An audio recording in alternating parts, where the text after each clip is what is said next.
Hello दोस्तों, आज हम आपके लिए फिर से एक नया वीडियो लेकर के आए हैं जिसमें बुक्स ऑफ अकाउंट के बारे में हम बताएंगे।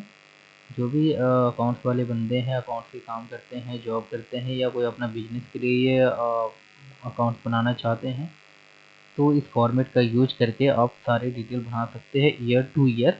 और जब फाइनल अकाउंट बनेगी यानी कि बैलेंस शीट वगैरह बनेगी तो बुक्स ऑफ अकाउंट से ही सारे डेटा ही वहाँ से लिया जाएगा कि कौन सा अमाउंट पेड हो गया था, कौन सा बिल है, क्या है, सारे डिटेल। आइए मैं आपको ए टू जेड समझाता हूँ। इस फाइल को पहले ओपन कर लूँ।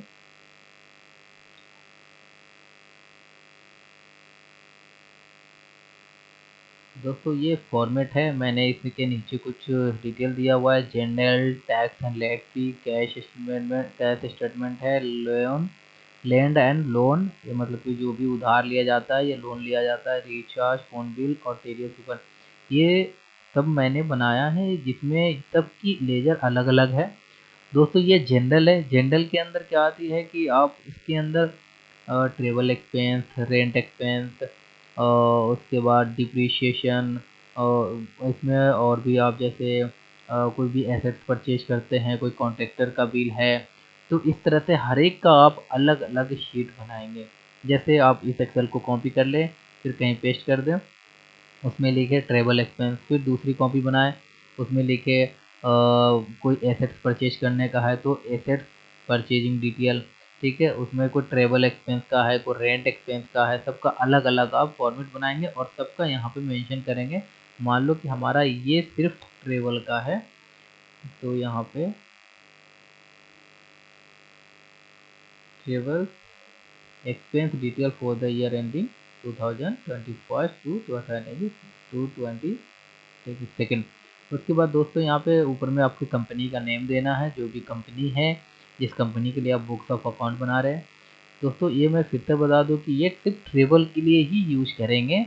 अब यहाँ पे मैं इस फॉर्मेट को फिर आप कहीं और भी जैसे हमें हमारे पास यहाँ पे है तो ये बुक्स ऑफ अकाउंट है, ये बुक्स ऑफ अकाउंट को एक कॉपी कर लीजिए और जनरल वाली फाइल को सिर्फ रखिए।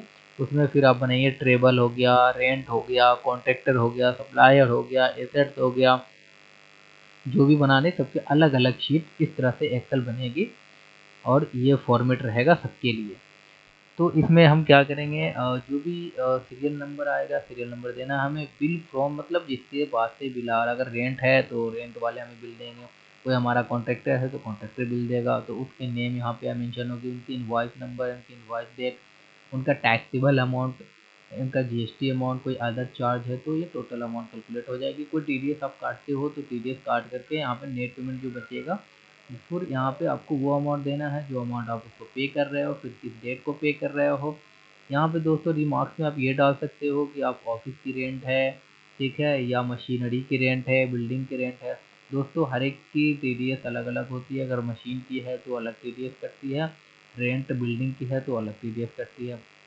इस तरह से अगर आप मेंशन करोगे तो आपको यहाँ भी टीडीएस अमाउंट समझ में आ जाएगी, कितने परसेंट लेनी है और कितने परसेंट करने। इस तरह से हर एक सप्लायर कॉन्ट्रैक्टर का डिटेल आप मेंशन कर सकते हैं अलग अलग बुक में, ठीक है। उसके बाद दोस्तों मैं यहाँ पे जो भी मैं बता दूँ कि ये फॉर्मेट ऐसा बना है कि टैक्सेबल अमाउंट और जीएसटी अमाउंट की अलग अलग इसलिए रखा गया है कि जब आप फाइनल अकाउंट बनाते हो तो वहाँ पे सिर्फ आपको टैक्सेबल अमाउंट लेनी होती है, ना कि टोटल अमाउंट। जब भी आप फाइनल अकाउंट या बैलेंस शीट बनाएंगे तो आप सिर्फ टैक्सेबल अमाउंट को एक्सपेंस में दिखा सकते हैं, जीएसटी अमाउंट को एक्सपेंस में नहीं दिखाया जाता है। आइए दूसरा मैं सेकेंड स्टेप आपको बताऊँ, टैक्स एंड लेट फीस। दोस्तों ये टैक्स एंड लेट फीस है, जैसे कोई भी टैक्सेस वगैरह कटता है, लेट फीस कटता है, जैसे आप टीडीएस पेमेंट कर रहे हो, जीएसटी पेमेंट कर रहे हो, कोई इनकम टैक्स पेमेंट कर रहे हो, उसमें जो भी पेनल्टी आती है, लेट फीस आती है, वो आपको डालनी है। जैसे सीरियल नंबर 1 2 3 करेंगे, डिस्क्रिप्शन में मान लो कि टीडीएस पेमेंट हुआ या टीडीएस लेट पेमेंट हुआ या जीएसटी पेमेंट या जीएसटी लेट पेमेंट, जो भी लेट पेमेंट हो या नॉर्मल पेमेंट हो, वो आपको मंथली रिकॉर्ड रखना है ताकि आपको जब फाइनल अकाउंट बनाएंगे तो आपको पेएबल अमाउंट यहाँ से आसानी से मिल जाएगी। तो दोस्तों 1 अप्रैल से 31 मार्च के बीच का ही रखना, एक फाइनेंशियल ईयर का एक शीट बनाने का है पूरा। उसके बाद किस मंथ का है पेमेंट हुआ है, मान लो कि मैंने यहाँ पे डाला जीएसटी पेमेंट कौन से मंथ का है, मान लो कि मैंने मई 2021 डाल दिया, उसकी टैक्सेबल अमाउंट 2 लाख है। ठीक है, मतलब जो टैक्स अमाउंट है वो 2 लाख हमने पे करा है, उस पर इंटरेस्ट मान लो कि मैंने 2000 का दिया। कोई लेट फीस लगा तो मान लो कि 500 का लेट फीस लगा। दोस्तों यहाँ से स्क्रॉल कर लेना, ये बड़ा हो जाएगा, डबल स्टेप मारोगे तो आप यहाँ बड़ा हो जाएगा। फिर यहाँ पे आप टोटल कैलकुलेट हो जाएगी, फिर डेट, मतलब इसमें से आपको टोटल पे करनी है तो यानी टोटल अमाउंट डालना पड़ेगा, फिर डेट ऑफ पेमेंट डाल देना। दोस्तों यहाँ पे आप मेंशन कर सकते हो कि GST payment for the month of इतना हुआ, यानी कि 3B पेमेंट किया, या तो आपको जो रिमार्क लगता है वो सुटेबल आप डाल सकते हैं। इस तरह से जीएसटी की हो गया, टीडीएस का हो गया, इनकम टैक्स का हो गया, या कोई अदर टैक्स आप ESI PF वगैरह जो भी आप पेमेंट करते हैं वो सारे टैक्स की डिटेल आपको इस शीट में मेंशन करनी है। इस तरह से दोस्तों मैं आपको एक कैश स्टेटमेंट की डिटेल बताता हूँ। इसमें कंपनी नेम, कैश स्टेटमेंट ये चेंज कर लेना। ये कैश एक्सपेंस करने की डिटेल है और कैश विड्रॉल। देखो जब भी आप ITR डालते हो तो वहाँ पे अवेलेबल बैलेंस ऑफ कैश दिखाना पड़ता है हमें। तो इस शीट के माध्यम से हम किसी भी कंपनी की कैश की अवेलेबिलिटी और एक्सपेंस और उसका विड्रॉल जो होता है वो हम दिखा सकते हैं। जैसे कि जो भी कैश हमने निकाला अपने बैंक अकाउंट से, या कोई भी कैश हमारे पास आता है फ्रॉम कोई भी हमारा काम हुआ, सेल भी लाया, उसका भी कैश आ गया, तो हम उसकी एंट्री यहाँ पे मेंशन करेंगे। मान लो कि हमारे पास 2,50,000 कैश था। ठीक है, अब इसमें क्या है, कैश एक्सपेंस, अब किसी रेंट वाले को मैंने दे दिया, यहाँ पर रेंट दे दिया मैंने 50,000 रुपीज़, तो हमारे पास 2 लाख रुपीज़ बैलेंस बच जाता है। तो दोस्तों ये कैश 50,000 रुपीज़ हमें कैश में दिखाना है एक्सपेंस रेंट का, और जो बच गया हमारा है 2 लाख रुपीज़, ये कैश इन हैंड में दिखा देना है। ठीक है, इस तरह से आप कैश का स्टेटमेंट आप खुद बना सकते हो। उसके बाद दोस्तों आता है कि हमारा जो लैंड अमाउंट है या लोन अमाउंट है, मतलब लैंड अमाउंट का मतलब उधार, और लोन अमाउंट का मतलब तो आप जानते ही है कि हमें बैंक से जो लोन लेते हैं या किसी और से, जिसको हमें इंटरेस्ट के साथ पे करनी पड़ती है। तो दोस्तों मैंने इसकी एक लेजर भी बना के दिया था। जब भी बैंक वाले आपको बैंक शेड्यूल देंगे, लोन शेड्यूल जो देते हैं, वो आप उसमें मेंशन कर लेना, वहाँ से प्रिंसिपल अमाउंट और इंटरेस्ट अमाउंट आपको मिल जाएगी। दोस्तों यहाँ पे डेट डालना है, किस डेट को आप लोन पे कर रहे हो वहाँ पे ये डालनी है। रिमार्क में मतलब कौन सी मंथ का आप, जैसे मान लो कि HDFC बैंक लिमिटेड है, वहाँ पे डाल दिया HDFC का। ठीक है, उसके बाद ये loan EMI for the month of यहाँ पे डालना है, फिर उसकी प्रिंसिपल अमाउंट, ठीक है, वो डालनी है, उसकी इंटरेस्ट अमाउंट जो होगी वो आपको यहाँ पे मेंशन करना है, टोटल खुद ब खुद ले लेंगे। दोस्तों ये हमारा शीट वो है जब हम लोन रिसीव करते हैं, मान लो कहीं से हमारा पेमेंट उधार पैसा आया, या हमारे पास लोन आया, किसी भी बैंक से हमने लोन लिया, तो वो अमाउंट जो भी रिसीप्ट होगा वो बैलेंस हमें इसमें शो करनी है। दोस्तों इस तरह से मैं आपको ये भी समझा दूँ कि मान लो मैंने कि कोई 5 लाख रुपीज़ बैंक से लोन लिया, और मैंने जैसे यहाँ पे बता दूँ कि 25,000 प्रिंसिपल अमाउंट है, और इंटरेस्ट अमाउंट 1200 रुपये है। तो दोस्तों यहाँ से जो मेंशन 1200, दोस्तों यहाँ से जो मेंशन डिडक्शन होगा, ये हमारा अमाउंट ये डिडक्शन होगा 4,33, यानी कि 25 की डिडक्शन होना चाहिए, इंटरेस्ट तो नहीं। दोस्तों जब हम यहाँ पे प्रिंसिपल अमाउंट और इंटरेस्ट अमाउंट डालेंगे तो टोटल अमाउंट कैलकुलेट हो जाएगी, और हमारा 5 लाख था, इसमें से कितना अमाउंट बचे, 4,25,000, पहले फॉर्मेट इशू था, मैंने अभी ठीक करा दोस्तों। इसमें इंटरेस्ट अमाउंट से कोई मतलब नहीं है इस बैलेंस अमाउंट को। इंटरेस्ट अमाउंट सिर्फ आपको कैलकुलेट करके लास्ट में फाइनेंशियल ईयर में दिखाना है कि हमने बैंक को इतना इंटरेस्ट दिया, और हमारा जो लोन अमाउंट बचा 4,25,000, ये बैलेंस आपको जो न्यू ईयर की जो बैलेंस शीट बनेगी उनमें दिखाना पड़ेगा, ताकि नेक्स्ट बार इस पे कोई पेनल्टी नहीं आएगी, आपको कोई लेट फी नहीं लगेगा। नहीं तो अगर आप लोन नहीं दिखाते हैं बैलेंस अमाउंट की, तो आपको क्या होता है कि बाद में पेनल्टी आके साथ GST के साथ आपको और लास्ट में नोटिस आ जाते हैं, फिर आपको फाइन देने होते हैं। तो इस तरह से आप इस लोन की डिटेल इसमें मेंशन कर सकते हैं। दोस्तों उसके बाद आते हैं हमारे recharge and phone bill payment.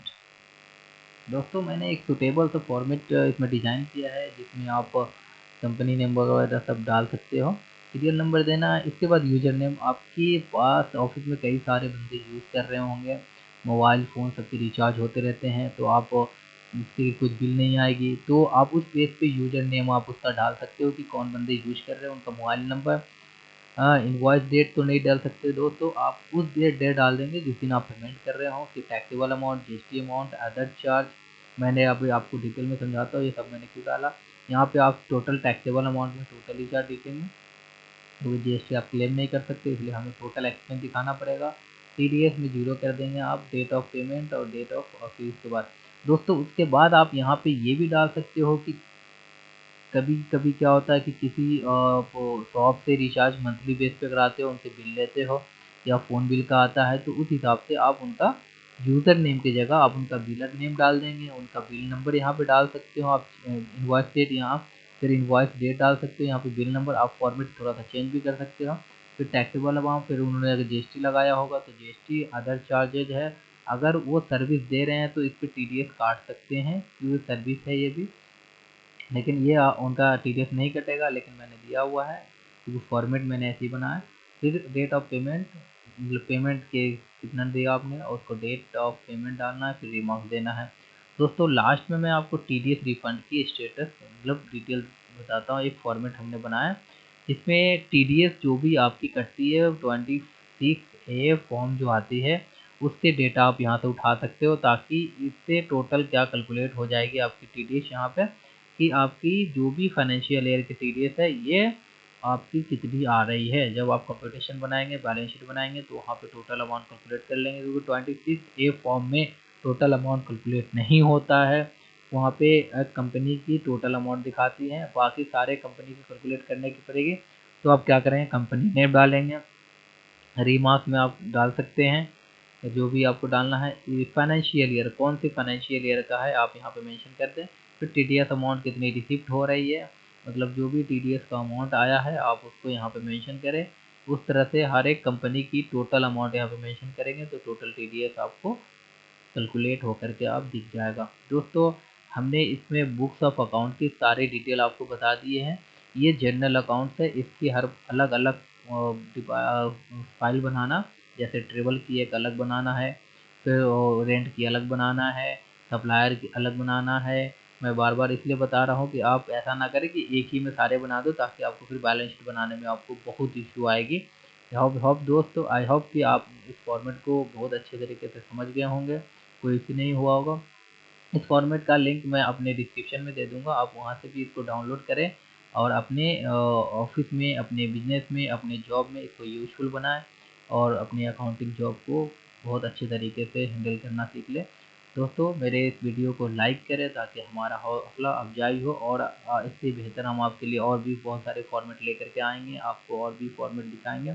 हमारे वीडियो को सब्सक्राइब करें ताकि आप कोई भी वीडियो इस तरह का बनाए तो पहले आपको पता चले और आप इस वीडियो को फ़ौरन देखें, ताकि आप कुछ और भी फॉर्मेट के तरीके सीख जाएं। Thank you so much for watching my video.